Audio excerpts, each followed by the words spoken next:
이렇게 강의를 듣고 그다음에 혼자 풀어보고 이걸 반복하는 거죠. 반복하면서 하나하나 깨우치게 돼 나가는 거예요. 그래서 처음에는 시간이 2시간 걸렸던 것이 이제 뭐 나중에 1시간 40분으로 줄어들고 또 1시간 10분으로 줄어들고 결국에는 한 50분으로 시간을 단축해서 시험에 합격했다. 네. 뭐 여러분들 뭐 이런 시험 합격 그 소감이라든가 이런 것은 뭐 네이버나 이런 데서도 검색해 보시면 많은 사람들이 자기 블로그 내지는 자기네들이 활동하고 있는 카페에 이렇게 소개한 글들도 있어요. 저도 가끔 찾아서 일부러 읽어보거든요. 어떻게들 공부를 하고 어떻게 합격을 했는지 그 소감들을 일부러 제가 찾아봐요. 예. 한번 여러분들도 한번 찾아보시면 도움이 되실 겁니다. 틀림없는 것은 지금까지 여러분이 유형상사와 3일 패션을 공부했고 그리고 기출문제 앞으로 남아있는 거 네. 한 번 풀어봐도 합격이 충분히 가능합니다만은 그래도 시간이 된다면 2번 풀어보면 더 좋다. 이렇게 볼 수가 있습니다. 자, 요 네모 박스에 있는 것은 그렇게 중요한 내용이 아닙니다. 그러나 한번 읽어볼까요? 처음이니까. 아래 문제에서 특별한 언급이 없으면 기업의 보고 기간은 매년 1월 1일부터 12월 31일까지입니다. 또한 기업은 일반 기업회계 기준 및 에, 관련 세법을 계속적으로 적용하고 있다고 가정하고 물음에 가장 적합한 답을 고르시기 바랍니다. 이렇게 해서 우리가 지금까지 회계 처리한 모든 기준은 바로 일반 기업회계 기준에 입각해서 회계 처리를 공부했어요. 재무회계 기준이 일반 기업회계 기준으로 여러분들 공부하신 겁니다. 우리 일반 기업회계 기준과 국제 회계 기준이 한국이 채택한 이렇게 회계 기준이 두 가지가 있다고 보시면 돼요. 상장 법인들은 국제 회계 기준에 맞추어서 회계 처리를 해야 합니다. 외국 투자자들이 있기 때문에. 네, 그런데 상장 기업이 아닌 국내 기업들은 일반 기업 회계 기준을 지키고 있어요. 자, 그리고 관련 세법을 계속 적용합니다 하고 적용하고 있다고 가정을 해야 됩니다 하는 얘기는 여러분들 FAT 1급 준비하는 과정에 세법, 무슨 세법을 배우셨나요? 부가가치 세법을 배우셨죠? 예. 그 부가가치 세법은 네, 여러분이 배우신 그 기준이 계속 적용된다. 예. 자, 그러면 1번 문제 보겠습니다. 1번은 재무회계 문제입니다. 다음은 도소매업을 영위하는 주식회사 한공의 자료입니다. 판매비와 관리비의 합계액을 계산하면 얼마인가? 네, 제가 뭐 기출문제 풀이를 이번에 여러분만 하는 것이 아니라 과거에도 많이 했잖아요. 1번과 같은 스타일은 정말 많이 봤습니다. 네. 자, 이 문제를 자주 내고, 네, 출제위원들이 자주 내는 이유는 뭘까요?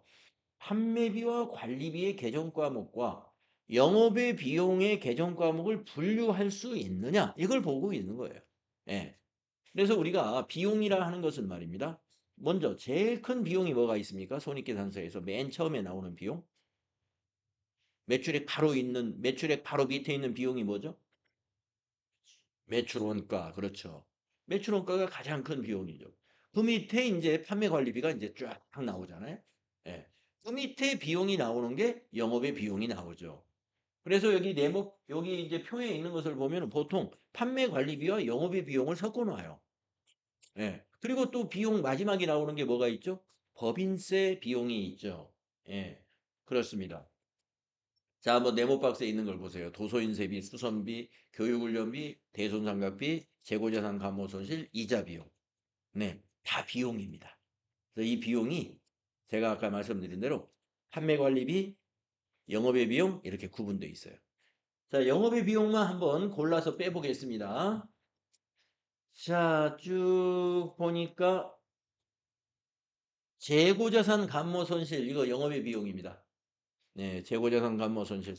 여러분 재고자산 공부하실 때 재고자산 감모손실이 유형이 두 가지가 있었어요. 재고자산 감모손실이 유형이 두 가지인데 하나는 정상감모. 예, 어쩔 수 없이 감모할 수밖에 없다. 감모라는 것은 수량이 부족하다 하는 얘기입니다. 장부보다 실제 현장의 수량이 부족하다. 근데 어쩔 수 없다. 그걸 정상감모. 비정상감모. 관리를 잘했다면은 부족하지 않는데 관리 소홀, 업무 규칙 미준수로 부족해졌다. 예, 그것이 비정상 간모입니다. 그래서 비정상 간모가 영업의 비용이고 정상 간모는 그냥 매출 원가에 포함이 되도록 설계가 돼 있어요. 우리가 그 결산 자동 분기하는 과정에서. 네, 그래서 정상 간모는 매출 원가, 비정상 간모는 영업의 비용. 네, 이거 이제 아시는 거고. 그러니까 여기 재고자산 간모 손실은 우리가 영업의 비용이라고 제가 한 것은 이것은 비정상 간모라는 전제에서 영업의 비용이고 만약에 정상 간모였다면 여하튼 매출 원가입니다. 즉 판매 관리비는 절대 아니다 하는 것이죠. 예. 자, 재고자산 간모 손실 결산 때 재고조사하는 과정에서 이 부분이 드러나는 거예요. 그 다음에 여기 영업의 비용이 하나 더 있죠. 예, 이자 비용. 네. 그래서 요 두 개만 빼고 나머지를 이렇게 해서 더해 주시면 정답이 되는 거예요. 그래서 정답이 2번에 있습니다. 시험 보실 때는 이 마우스로 정답을 클릭해 주면 답안에 자동으로 2라고 기록이 됩니다. 예. 마우스로 그 번호를 객관식 문제는 마우스로 그 번호를 클릭해 주면 돼요. 예.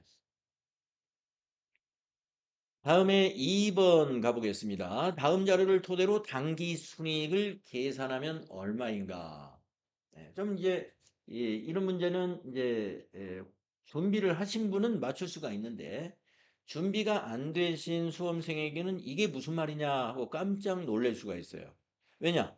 되게 당기 순이익 하면은 손익계산서에 매출액에서 매출원가 빼고 그다음에 판매관리비 빼고 영업의 수익은 더하고 영업의 비용 빼고 법인세 비용 빼고 해가지고 당기순이익을 구한단 말이에요.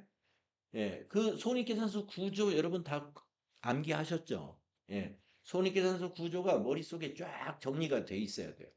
그래서 아까 조금 전에 저처럼 말씀을 할 수 있어야 돼요. 자, 매출액에서 매출원가 빼고 판매관리비 빼고 영업의 수익은 더하고 영업의 비용 빼고 법인세 비용 뺀 것이 당기순이익이다. 음, 그 흐름을 쫙. 네. 자, 그런데 여기 매출액도 안 나오고 뭐 매출 원가도 안 나오고 항목을 보니까 기초 두 가지, 기말 두 가지를 딱 알려줬어요. 기초, 기말. 자, 기초에서 하나 뺀 게 자본을 빼놨어요. 기초 자본. 그쵸? 음. 기초 자본을 하라는 것이라고 빼먹었어요. 그 다음에 기말에서도 알려준 것 중에 하나 빼먹은 게 기말 자본을 빼먹었어요. 우리 보고 알아서 구하라는 것입니다. 자, 기초 자산이 1,500만 원이고요. 기초 부채가 900만 원일 때 기초 자본은 얼마였을까요? 얼마였을까요? 여러분 회계 등식 아시잖아요. 회계 등식. 자산은 부채 더하기 자본이다. 이게 항상 성립이 되는 거예요. 그럼 기초 자본이 얼마였습니까? 1,500? 어. 600, 600. 그렇죠. 600만 원. 기초 자본. 우리 회사의 단기초 자본이 600만 원이었어요. 자산은 부채 더하기 자본이다. 음. 자, 기말 자본 이제 알 수가 있습니다. 자, 기말 자산이 1,900으로 늘어났어요. 기말 부채도 좀 늘어가지고 1,100이 됐습니다. 그러면 기말 자본은 얼마입니까? 네, 800만 원이다. 라는 걸 여러분이 알 수가 있는 겁니다. 네, 알 수가 있어요. 자, 그러면 이제 여러분이 자본이 지금 200만 원이 증가했습니다. 자, 여러분이 그 회계의 순환 과정을 쫙 공부했단 말이에요. 네. 자, 자본이 증가하는 요인으로 여러분이 반드시 알아야 되는 게 결산 때 손익계정의 잔액인 당기순이익이 어디로 대체되었습니까? 미처분 이익잉여금으로? 예, 이익잉여금으로 대체됐죠. 그게 바로 자본이죠. 자, 기말자본이 증가한 원인, 요인 중에 하나 뽑으면 당기순이익이 당기순이익만큼이 기말자본의 증가를 가져왔어요. 그건 아셔야 돼요. 자, 그 다음에 회계기간 중에 증자를 했다 이거. 유상증자. 무상증자 하면은 자본 총액에 변화 없어요. 무상증자라는 건 뭐냐면은 자본 내에서만 계정 과목을 이동을 통해서 주주에게 주식을 무상으로 주는 것을 우리가 무상증자라고 하는데, 무상증자는 자본 총액은 그대로입니다. 무상증자는 자본 총액은 그대로예요. 무상증자에 대한 회계처리 분계를 나중에 어떤 문제에서 만나면 있으면 제가 해드릴게요. 하여튼 무상증자는 자본 총액의 변동은 없다. 그런 게. 근데 유상증자는 어떻게 되느냐? 자본 총액이 늘어납니다. 유상증자 여러분 회계처리 우리 해본 적이 있어요. 예. 얼마 전에 말입니다. 얼마 전에 여러분 해본 것 같은데 유상증자. 유상증자의 기본 그 회계처리 구조가 있죠. 만약에 주식 대금을 현금으로 받았다. 그러면 차변에 현금이 들어오죠. 주식 대금을 현금으로 받았다면. 네. 자, 주식을 1,000만 원어치 그러니까 액면가로 1,000만 원인데 발행은 2,000만 원에 발행했다고 한번 생각을 해봅시다. 자, 차변에 현금 2,000만 원 들어와요. 대변의 자본금은 얼마예요? 1,000만 원이죠. 자본금은 항상 액면가로 인식하는 거니까. 그러면 나머지 1,000만 원은 뭡니까? 이익잉여금이 아니고 자본잉여금에 해당되는 개정 과목인데, 그렇죠. 발행 초과금. 주식 발행 초과금. 그게 자본잉여금이에요. 자, 유상증자 때 자본이 증가합니다. 자, 대변에 두 가지가 뭐였어요? 자본금도 자본이요. 주식 발행 초과금도 자본잉여금이에요. 자본이란 말이에요. 네, 2,000만 원 증가했잖아요. 유상증자 하니까. 무상증자 분계를 가령 예를 든다면요. 차변이 뭐냐면은 2월 이익잉여금이에요. 2월 이익잉여금. 대변 자본금이에요. 자, 이게 무슨 분계냐? 회사의 이익을 대변 자본금 주주에게 주식으로 줬다. 무상증자는 뭐와 같냐면은 주식 배당과 같아요. 네, 주주에게 주식으로 배당을 주는 거예요. 그러면 보세요. 차변의 2월 이익잉여금이면은 자본의 감소죠.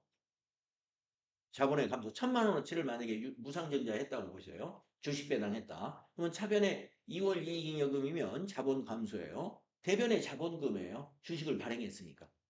예, 대변의 자본금. 자본의 증가죠. 자본 감소, 자본 증가가 항상 금액이 똑같아요. 주식 배당이나 무상증자 시. 그래서 자본 총액의 변화가 없다. 이런 얘기입니다. 자, 그렇다면 여기 지금 하나 데이터 준 것이 뭔가를 한번 보세요. 예, 추가 출자 금액이다 그랬어요. 출자했다라는 말은 뭐냐면은 유상증자했다 이 말이에요. 출자. 예, 출자라는 추가로 자산 증가시키고 자본이 증가했다 이런 얘기.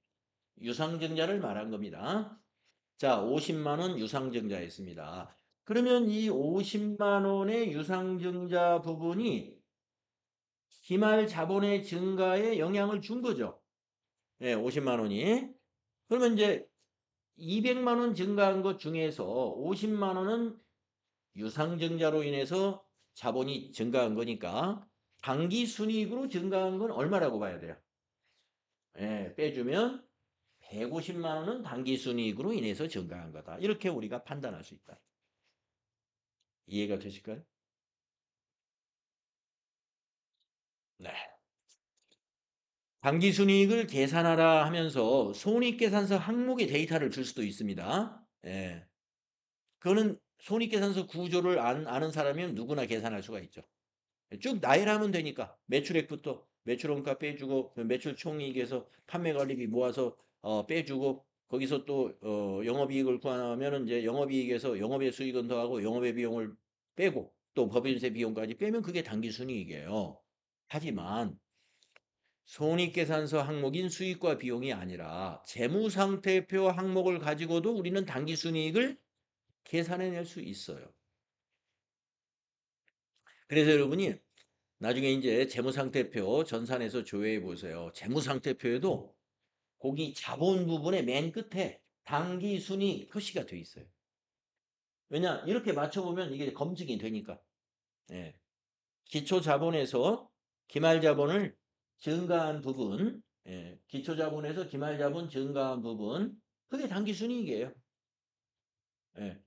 그러면 재무상태표의 기초자본은 어디에 있어요? 전기분의 기말자본이 그게 기초자본이에요. 기초자본. 예. 그래서 다른 증가 항목이 또는 다른 감소 항목이 없었다면 자본의 증가는 당기순이익만큼 증가하는 것이다. 하지만 이와 같이 추가 출자가 있었거나 감자가 있었다면 그것을 감안해 가지고 계산을 해야 됩니다. 출자나 감자. 예, 감자는 자본을 줄여주는 거예요. 예. 지금과 같이 출자는 증자를 의미해요. 자본을 증가시켜주는 것입니다. 그러면 반대로 여기에서 여러분에게 또 약간 어렵게 문제를 내기 위해서 말입니다. 단기 추가 출자라고 하지 않고 50만 원을 단기 감자 금액이 50만 원이다. 예, 감자가 50만 원이라고 데이터를 줬어요. 그러면 단기 순이익은 얼마였을까요? 예, 250이 됩니다. 예, 잘 계산하셨어요. 감자가 자본을 감소시킨 거거든요. 그러면 200만 원 지금 증가했는데 요 감자가 없었다면 250이 되는 거죠. 250. 예. 그 250이 당기 순이익이었기 때문에 250이 당기 순이익이었기 때문에 50만 원을 감자했음에도 불구하고 200만 원의 자본이 증가한 거예요. 그래서 그때는 당기 순이익이 250이다. 이렇게 계산합니다. 네. 자, 그래서 이번의 문제는 여러분들 중간중간에 제가 전표 입력하면서 제가 여러분 절대로 잊어서는 안 되는 회계의 등식, 자산은 부채 더하기 자본이다. 이것이 언제나 적용된다는 거. 모든 거래에서 적용이 되었기 때문에 기말에 이렇게 묶음으로 판단해도 똑같이 적용이 되는 겁니다. 그래서 자산과 부채를 알려주면 자연스럽게 자본은 자산에서 부채를 뺀 게 자본이에요. 예. 그렇게 해서 자본이 기말에 얼마 증가했느냐. 이걸 가지고 당기순이익을 여러분이 계산해낼 수 있다. 네, 그래서 2번은 제가 보기에는 우리가 이제 준비하지 않으면 틀리는 그런 문제가 됩니다. 여러분들은 벌써 한번 경험을 했기 때문에 다음에 이런 문제 나오면 이제 맞출 수가 있죠. 다음은 3번을 보겠습니다. 다음은 주식회사 한공의 단기 매매증권 처분 관련 자료입니다. 11월 1일에 거래에 대한 단기 매매증권 처분 손익은 얼마인가요? 우리가 여러분 회계 이론 제대로 알기 거기에 당좌자산 부분에 현금, 당좌예금, 보통예금 쭉 공부하다가 그 다음 페이지에 단기 매매증권 취득에 관련된 회계 처리, 평가에 대한 회계 처리, 그 다음에 처분에 관련된 회계 처리까지 공부했죠. 네, 처분에 관련된 회계 처리할 때에 단기 매매증권 처분 이익이나 손실이 나오잖아요. 자, 그러면 이 처분은 11월 1일에 했습니다. 유해 주식을 한 주당 600원에 처분했어요. 한 주당 600원에. 관련 수수료가 4,000원이 나왔는데요. 수수료는 처분할 때는 이익에서는 빼주고 손실에는 더해줘야 돼요. 예. 그래서 59만 6천 원을 수령을 했습니다. 59만 6천 원에 처분했다. 이렇게 보시면 돼요. 자, 얼마에 샀는가 볼까요? 9월 1일 날 샀는데 천주를 한 주당 800원에 샀어요. 수수료는요, 우리가 취득할 때 수수료는 여러분 비용 처리한다고 이미 배웠잖아요. 예, 그러니까 이건 비용이니까 처분 이익이나 이런 걸 따질 때 이미 먼저 비용 처리했기 때문에 이건 취득 원가하고 관계가 없어요. 예. 그래서 얼마에 우리가 취득을 했느냐 하면은 자, 800원씩 천주를 샀습니다. 그러면 얼마에 취득했어요? 예, 그렇습니다. 80만 원에 취득한 주식을 손해보고 팔았어요. 지금. 얼마에 팔았어요? 59만 6천 원에 처분했습니다. 여기서 비용을 따질 필요가 없는 게 59만 6천 원이 비용 뺀 거예요. 비용 뺀 거. 비용 빼고 순수하게 수령한 돈이 59만 6천 원입니다. 이렇게 하면은 이익이 났으면 이익에서 차감이 되고 손실이 났으면 손실에 가산이 되는 거예요. 그래서 여기 취득 금액인 요 80만 원과 처분 금액인 59만 6천 원을 비교하시면 답이 됩니다. 네, 얼마의 손실이 났습니까? 네, 20만 4천 원의 처분 손실이 났습니다. 자, 이것을 분계로 여러분 쓸 수 있어야 돼요. 예. 자, 이 단기 매매증권 처분 손실이 20만 4천 원이 나오는 회계 처리 여러분이 할 수 있어야 됩니다. 그래서 한번 분계를 메모장에 한번 기록해 보도록 하겠습니다.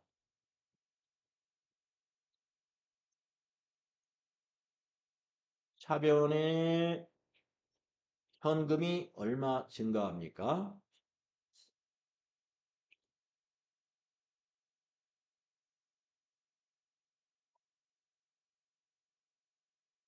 59만 6천 원이요. 대변의 자산 감소 단기 매매 증권은 얼마가 감소할까요? 네, 80만 원. 취득원가가 감소하는 거예요. 그래서 차변의 단기 매매증권 처분 손실이 이렇게 되는 겁니다.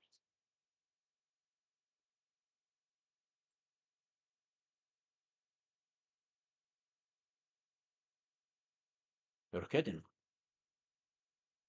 이 분계가 가능하셔야 된다.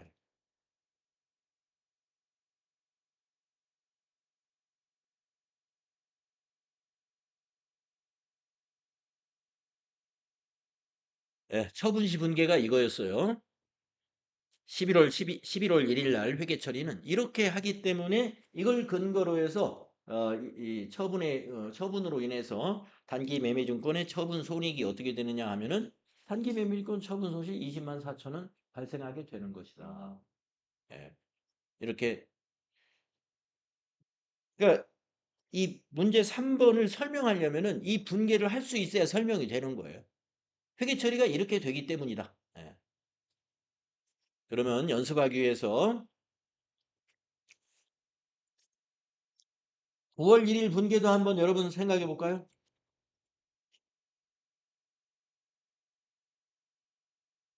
예. 차변의 단기 매매 증권 여러분 얼마로 인식할까요? 예, 80만 원으로 인식해요. 자, 현금으로 샀다고 보시고 대변의 현금은 얼마가 예, 80만 5천 원 감소합니다. 이 5천 원 비용으로 인식하죠? 예, 수수료 비용인데 특별히 코드가 900번대 영업의 비용으로 5천 원을 처리해요. 영업의 비용이 해당. 수수료 비용에는 영업이 비용도 있고 판매 관리비도 있거든요. 판매 관리비 수수료 비용으로는 우리가 앞에서 유형상사 할 때에 장부 기장료 뭐 이런 걸 수수료 비용 50만 원이니까 이렇게 처리했던 그거 800번대였어요. 근데 똑같은 이름의 수수료 비용이 900번대도 있습니다. 그게 이제 우리가 경험했던 것이 바로 단기 매매증권을 취득하면서 발생한 수수료는 영업의 비용인 수수료 비용으로 비용 처리하죠. 예. 요게 9월 1일 날 취득할 때 회계 처리입니다. 그래서 이 취득할 때 회계 처리하고 처분할 때 회계 처리를 할 수 있으면 되겠습니다. 이 문제에서는.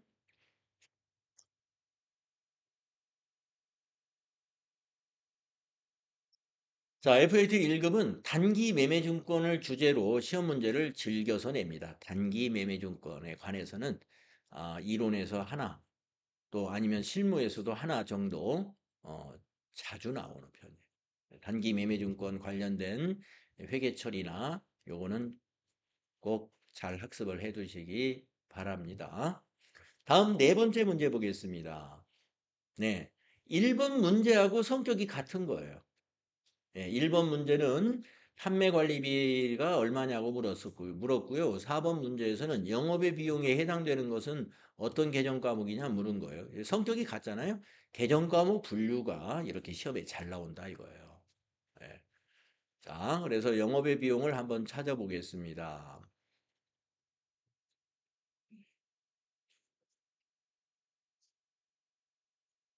어느 걸까요?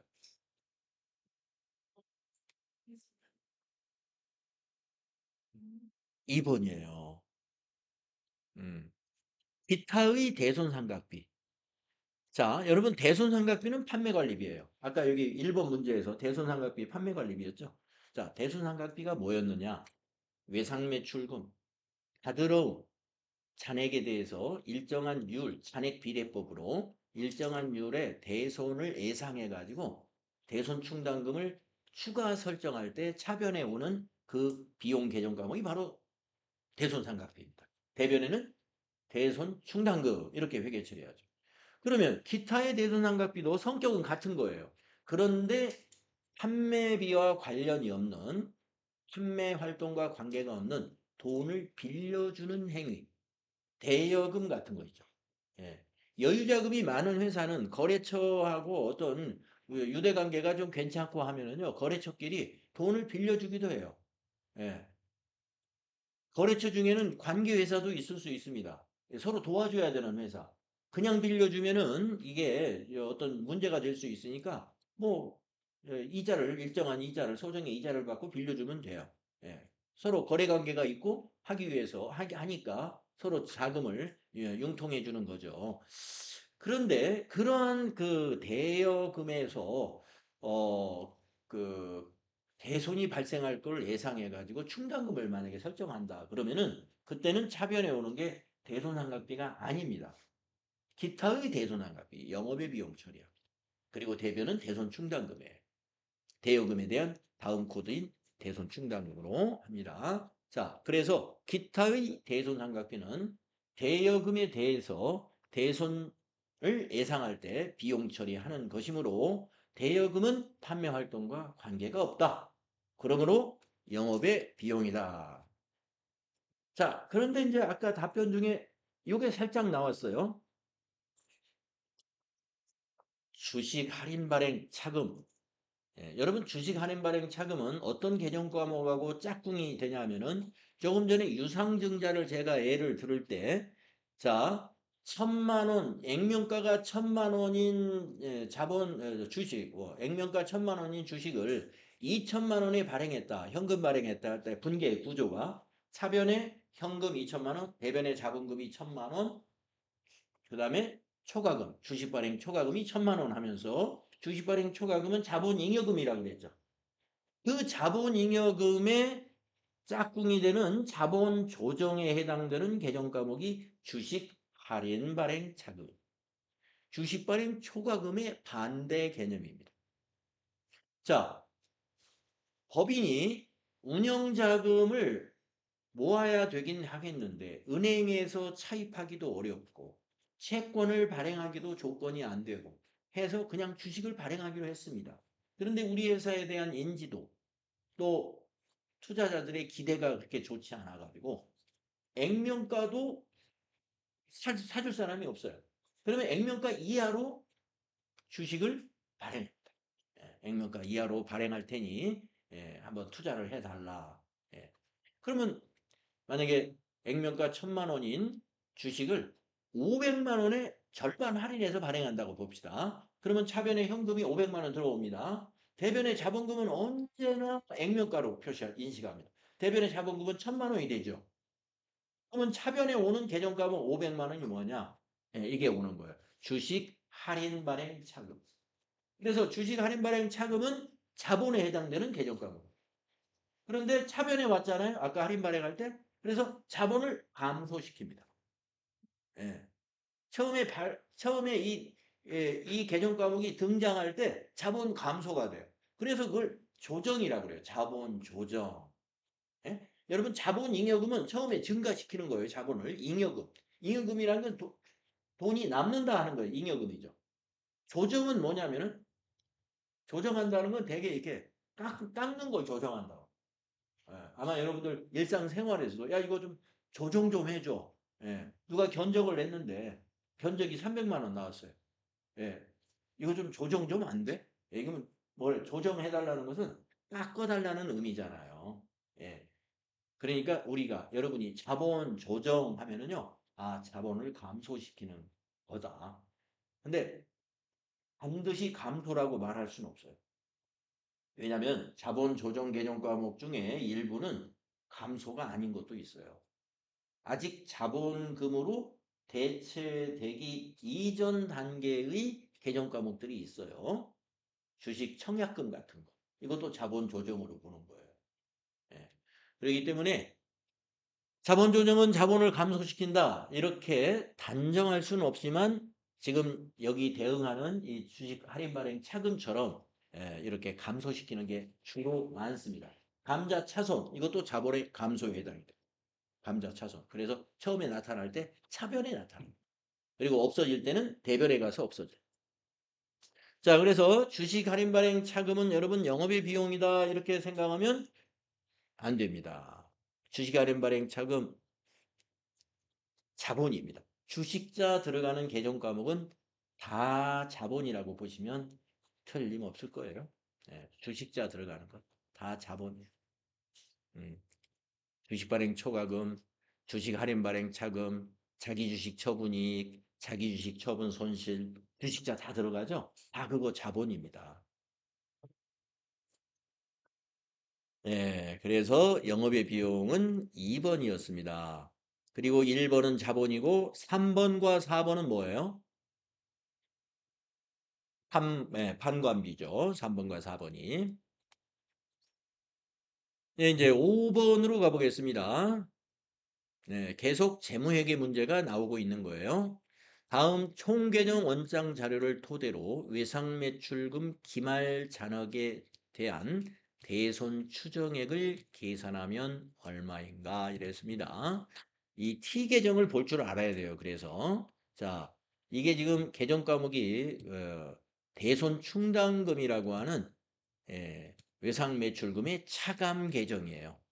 근데 질문이 뭐냐면은 이 계정 원장을 보고 대손 추정액, 기말액, 대손 추정액이 얼마인지를 알아맞혀 봐라 이겁니다. 네. 너무나 쉬운 문제. 뭐 그냥 답이 딱 12월 31일 차기 2월이죠 뭐. 자, 여러분 대손 충당금은 자산의 차감 계정처럼 자산의 차감 계정이잖아요. 예. 자산, 부채, 자본들이 어떻게 됩니까? 기말 잔액을 차기 2월로 마감하잖아요. 차기 2월. 그리고 다음 해에는 전기 2월로 받고 그 잔액이 차기 2월이에요. 잔액이. 예. 대손 충당금은 대변이 크고 대변이 크고 차변이 작습니다. 그래서 잔액이 차변에 기록이 돼요. 차기 2월로. 그러니까 오른쪽 대변에 있는 걸 보세요. 18만 원이고 차변이 5만 원이잖아요. 18만 원 빼기 5만 원 하니까 13만 원이죠. 그 13만 원 잔액을 차기로 2월 시키는 거예요. 그래서 기말 잔액에 대해서 대손 추정액이 얼마냐 하면은 우리가 대손 충당금은 항상 대손 추정액만큼 설정을 하는 거예요. 엊그제 이제 여러분들 그 유형상사 우리 저 결산 마감할 때 제가 일부러 결산 분계를 다 끝내고 그 자동 결산까지 끝내고 합계잔액수함표를 들어가서 보자고 여러분에게 그랬을 거예요. 그러면서 기억이 나실 텐데 외상매출금의 딱 1%가 잔액으로 대손충당금이 설정됐네요. 자, 받으러움의 딱 1%가 대손충당금 잔액으로 확인됐네요. 이렇게 여러분에게 짚어드렸어요. 그랬더니 몇 분이서 이렇게 확인하시더라고요. 자, 우리가 그 문제를 할 때 자동결산에서 뭐라고 그러냐면 외상매출금과 받으러움의 1%를 대손으로 추정해요. 보충법으로 결산을 하라 그랬어요. 그래서 우리가 합계잔액 계산표를 가서 조회해가지고 잔액에다가 곱하기 1% 해서 거기 대손충당금 잔액 있는 걸 뺀 금액을 여러분이 메모지에다 메모를 했었다. 그걸 보충을 하니 나중에 그 결산분계 끝나고 나서 합계잔액 시산표에 가서 보니까 딱 1%씩 충당금이 설정돼 있었죠. 그 1%가 바로 이거예요. 이만큼.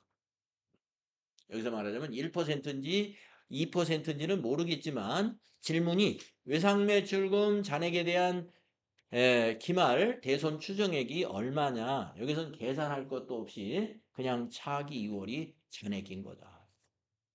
네. 답은 13만 원.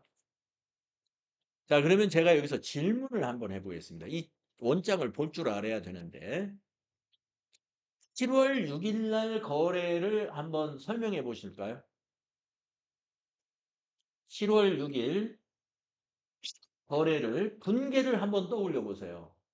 자, 이게 대손충당금 계정 과목 계정입니다. 대손충당금 차변에 5만 원 기록했어요.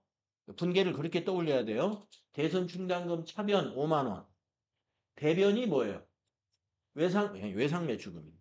여기는 상대 계정 과목을 적는 거잖아요. 예, 대변이 외상매출금 5만 원이에요. 자, 분계가 7월 6일 분계 다시 말씀드립니다. 이게 지금 대손충당금 계정이에요. 대손충당금 차변에 5만 원이에요. 분계 내용이. 그래서 전기를 대손충당금 차변에다가 5만 원 적으면서 상대 계정 과목을 외상매출금이라고 적은 거예요. 그러니까 상대 계정 과목이니까 대변이 외상매출금이에요. 5만 원. 자, 이런 회계 처리 언제 하는 거죠? 네? 7월 6일 날 결산을 안 합니다. 7월 6일 날 무슨 일이 있었을까요? 돈이 또 돈이 들었으면 차변에 현금이나 뭐 분계로.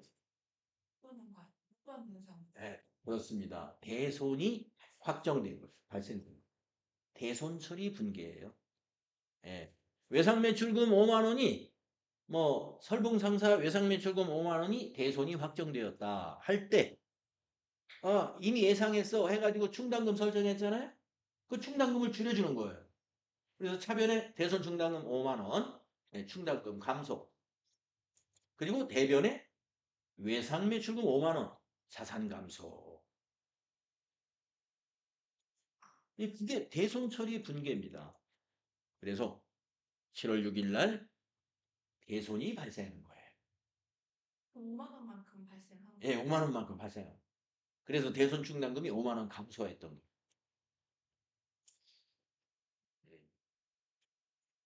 네. 이해가 되셔야 돼요.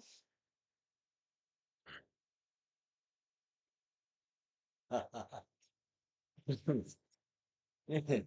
내가 자, 이왕에 물어보는 김에 요거 예. 저기 대변에 12월 31일 2만 원. 이건 무슨 회계처리인가요? 12월 31일입니다. 대손에 머리서 그 잡아주는 거 1% 만약에 잡으면 예. 추가해서 예, 맞습니다. 추가 설정한 금액입니다. 대손 충당금 추가 설정한 분계 회계 처리예요. 분계로 표시하면은 대손 충당금이 대변입니다. 예, 대손 충당금 계정 대변에 기입했잖아요. 그래서 분계가 대손 충당금 대변에 2만 원, 차변에 오는 게 대손 상각비 2만 원. 그 대손 충당금을 설정할 때 차변에 대손 상각비라고 아까 여기서 말씀드렸죠. 예, 차변에 대손 상각, 대손 충당금 설정할 때. 그래서 요 12월 31일에 분계는 어떻게 됩니까? 여기 분계가 다 나와 있는 거예요. 자, 대손 충당금 대변 2만 원, 대손 상각비 차변에 2만 원.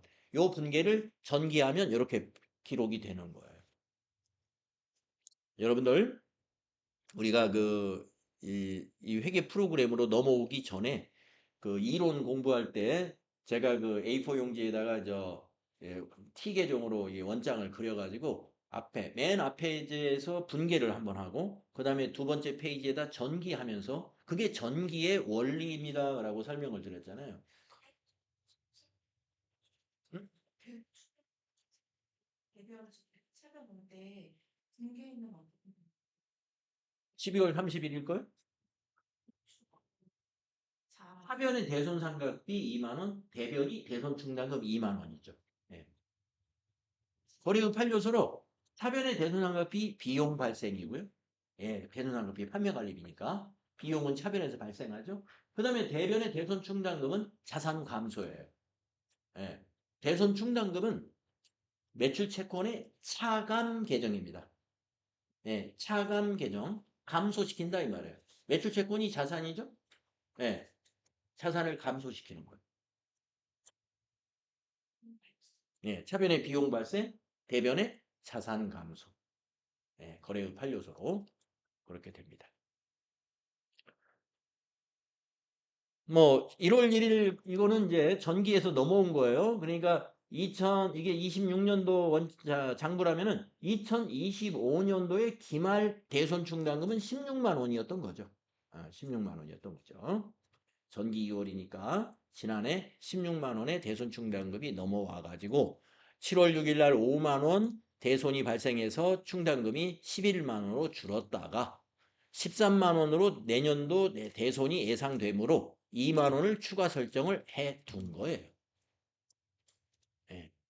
자, 이걸 또 지금 방금 제가 말씀드린 걸 말하면은 대손 충당금이 지난해에 16만 원 2월 되었는데 중간에 7월 달에 대손이 한 건이 발생했어요. 5만 원. 그래서 충당금이 11만 원으로 지금 줄어 있는 상태에 기말을 맞이했습니다. 그런데 기말에 대손을 예상해 보니 13만 원으로 예상이 됩니다. 그러므로 2만 원을 추가로 설정한 것이 오른쪽에 있는 요거 내용이 되겠습니다. 이 추가 설정은 결산의 자동 분계에서 넘어온 거예요. 자, 그래서 이 대손 충당금뿐이 아니라 여러분이 T 계정으로 이렇게 그림이 그려져 있는 문제를 만날 때 이것을 분계를 연상하면 이걸 전부 해석할 수가 있어요. 해석할 수가 있다. 그래서 이 문제는 굉장히 답이 딱 보여주는 문제다. 여기서 계산하라 그러니까 계산하라 그래서 여러분이 이걸 가지고 뭐 계산하려고 하면 네 엉뚱한 답을 찾을 수 있습니다. 이거 계산할 필요가 없고 바로 차기 6월이 잔액인 거다. 예. 자산부채 자본은 잔액이 뭐예요? 차기 2월이 잔액이에요. 다음은 6번으로 가보겠습니다. 6번이요. 다음은 주식회사 한공의 정기예금 관련 자료입니다. 26년 12월 31일 결산 정리 분계로 옳은 것은 이랬습니다. 네. 여러분, 결산 정리 분계가 결산 실무에서 한 문제, 수동 분계로 한 문제 나오는 건 당연하고요. 이론에서도 이렇게 나와요. 그런데 어떤 것이 제가 잘 나오냐고 여러분에게 미리 말씀을 드렸냐면은 수익과 비용의 이연과 예상을 잘 다루어요. 시험에서. 예. 이걸 문제를 내야 문제가 조금 수준이 좀 높아지기 때문에 아마 그럴 거예요. 예. 자, 그래서 여러분들 바로 요게 그 문제예요. 자, 예금 관련 자료를 준 거 보니 이자 수익을 결산하는 것 같아요. 예금에는 이자가 발생하잖아요. 자, 미수이자는 월할로 계산한다. 이렇게 했습니다. 결산할 때. 내용을 한번 볼까요? 9월 1일 날 정기예금 300만 원을 불입했습니다. 위 정기예금의 만기는 1년이랍니다. 그러면 9월 1일 날이 예금을 불입했으니까 만기는 내년 8월 말이 된다는 것이죠. 1년이니까요. 연 이자율은 10%, 이자는 만기 시 원금과 함께 수령한다고 했을 때 우리는 이 회사의 결산 정리 분계를 이 부분에 대해서 어떻게 해야 되느냐 이거예요. 예금에 대한 수익을 예상시켜 줘야 돼. 그러면 몇 달치를 예상시켜 줘야 되느냐? 월할로 계산하라. 몇 달치 이자를 계산해야 되는가를 따져봐야죠. 몇 달치 계산해야 될까요? 9. 예, 손가락을 잘 짚어보셔야 돼. 9, 10, 11, 10입니다. 예, 9월 달에 예금을 9월 1일 날 입금을 불입을 했기 때문에 기간 경과한 걸 따져야 돼요. 9월, 10월, 11월, 12월까지. 4개월치 이자를 계산하면 됩니다. 금액은. 그다음에 여러분에게 제가 뭐라고 그랬냐면 예상이라 하는 것은 예상을 하는 것이기 때문에 자산으로 이 수익이니까 아직 못 받았지만 자산으로 잡아주는 거예요. 미수금처럼. 근데 미수금이 아니에요, 요거는. 미수 수익이 차변의 자산이 오는 거예요. 그러면 이제 이 답은 찾는 계산이 다 되는 겁니다. 차변의 미수 수익이 오는 것이고 세 달치 이자를 계산기로 계산할 줄 알면 됩니다. 자, 300만 원에다가 곱하기 10% 하면은 1년치 이자 30만 원이 나오잖아요.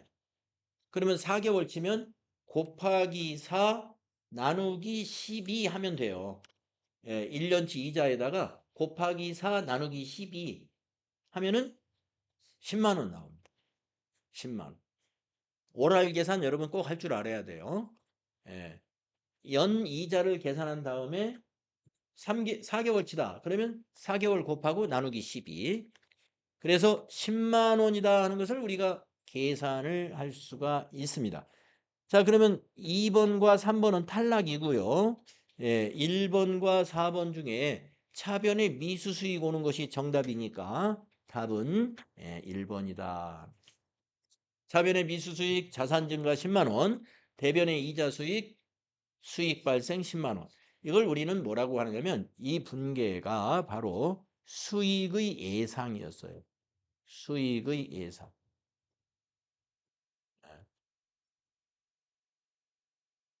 네, 그래서 이런 스타일의 문제가 시험에서 많이 다루어지기 때문에 제가 이제 유형 상사 할 때나 그 3일 패션 할 때에도 결산 분계에서 이게 쉽게 이해가 안 갈 수는 있으나 여러분이 어쨌든 계속 질문과 설명을 듣고 또 질문과 설명을 듣고 반복을 해서 이것을 이해하고 넘어가 줘야 된다. 아니면은 여러분이 시험 보실 때 이게 충격을 많이 받게 돼요. 이런 문제를 많이 만나니까. 예. 돈이 들어왔을 때는 상품이 바뀌는 거군요. 아, 이제 8월 달에 이제 이자를 받게 되잖아요. 그러면 이제 우리가 4개월치 이자가 10만 원이니까 아까 저기 1년치가 30만 원이었죠. 예. 자, 30만 원 이자를 받았을 때 회계 처리까지 여러분이 생각해 볼 수가 있어요. 네. 그럼 분계를 제가 한번 써드리겠습니다. 예. 이 분계는 우리 회사가 그러면은 결산 때 이 예금에 대해서 12월 31일 결산 수정 분계에서 이걸 했단 말이에요. 차변에 미수 수익이다 해서 10만 원 잡아놓고 26년도 수익으로 이자 수익을 반영을 했어요. 이렇게. 자, 그런데 이제 기간이 경과해서 예금 만기일이 되었습니다. 원금과 이자를 수령합니다.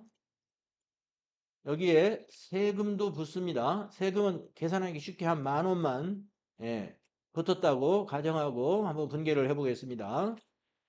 차변에 자, 원금이 이게 얼마짜리죠? 300만 원. 이자는 얼마죠? 그러면 10,000원이 이자 세금이 까였어요. 10,000원. 그러면 돈이 얼마 들어올까요? 보통 예금으로 들어왔다고 보겠습니다. 229만 원이 통장에 보통 예금으로 계좌이체 우리가 만기 때 보통 예금으로 2차 시켜 달라고 그러죠. 329만 원. 계산 잘하세요. 329만 원. 자, 이제 대변에 뭐가 만기가 됐죠?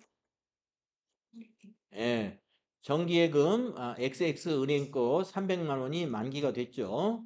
만기됐으면 자산 감소 시켜야 되겠죠. 만기됐으니까.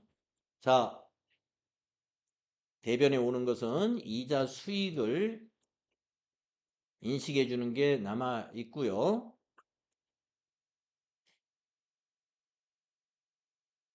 우리가 원천징수 법인이 당했으니까 예. 원천징수 당하면 뭐였어요? 예, 선납세금이라는 자산으로 정리한다고 우리 배웠죠. 네. 자, 아직 개정 과목이 하나는 더 남아 있는데요. 우선 이것만 한번 채워보세요. 자, 선납세금은 10,000원이죠. 예, 세금 우리가 미리 납부했으니까 법인세를 정리하기 전에 중간에 이런 원천징수를 당하면 그걸 자산으로 잡아요. 선납세금. 자, 여기가 이제 핵심입니다. 이자 수익 얼마일까요?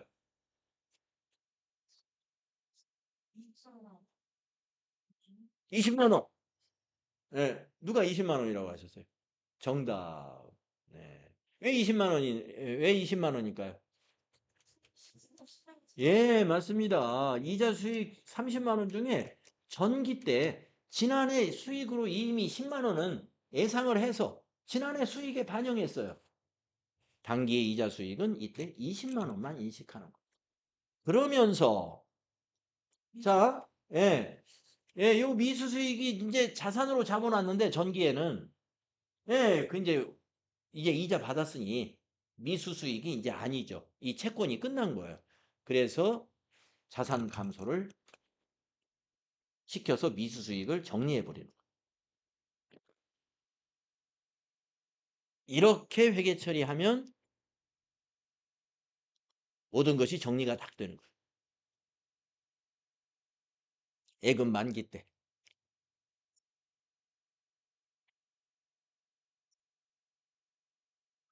심각해지는 것 같아요. 자, 만기 때 분계는 FAT 1급에는 안 나옵니다. 예.